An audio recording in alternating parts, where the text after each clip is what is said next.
সানডেতে বানিয়েছিলাম একদম ঘরোয়া উপায় অল্প উপকরণে চিকেন কষা। তাই তোমাদের সাথেও ভিডিওটা শেয়ার করলাম যে কীভাবে বানালাম ঘরে একদম সিম্পল স্টাইলে চিকেন কষা।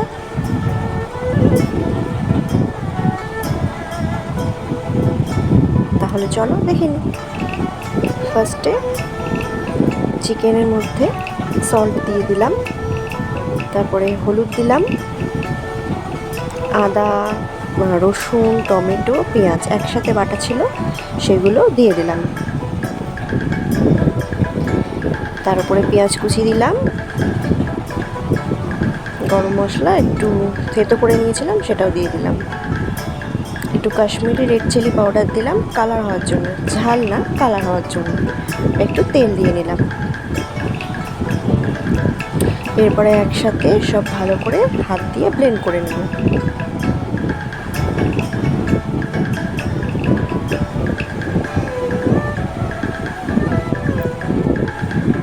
ব্লেন্ড করে এটাকে কিছুক্ষণ রেখে দিতে পারলে ভালো হয়। ওই 1 ঘন্টা মতো রাখতে পারলে ভালো হয় ম্যারিনেট করে।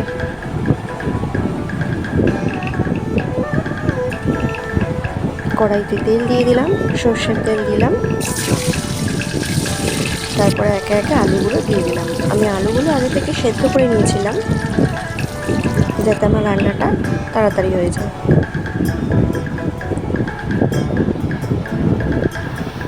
আলু ভাজা কমপ্লিট। তারপরে দিয়ে দিলাম তেজপাতা, একটু গোটা জিরে ফোড়নে দিয়ে দিলাম, এই দুটো জিনিস। তারপরে এই চিকেনটা ম্যারিনেট করে রেখেছিলাম সেই চিকেনটা কড়াইতে দিয়ে দেব।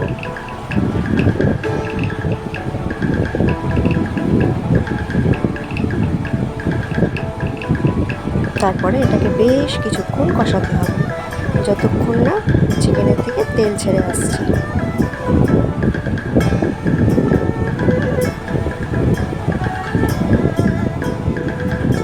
আস্তে আস্তে ফোটা শুরু হয়ে গেছে।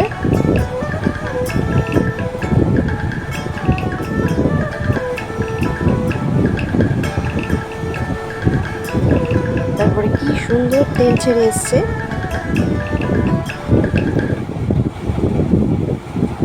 এটা অলরেডি কষানো কমপ্লিট।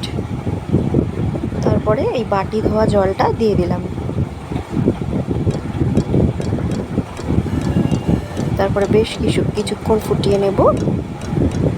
3-4টে কাঁচা লঙ্কা, চেরা কাঁচা লঙ্কা দিয়ে দিলাম।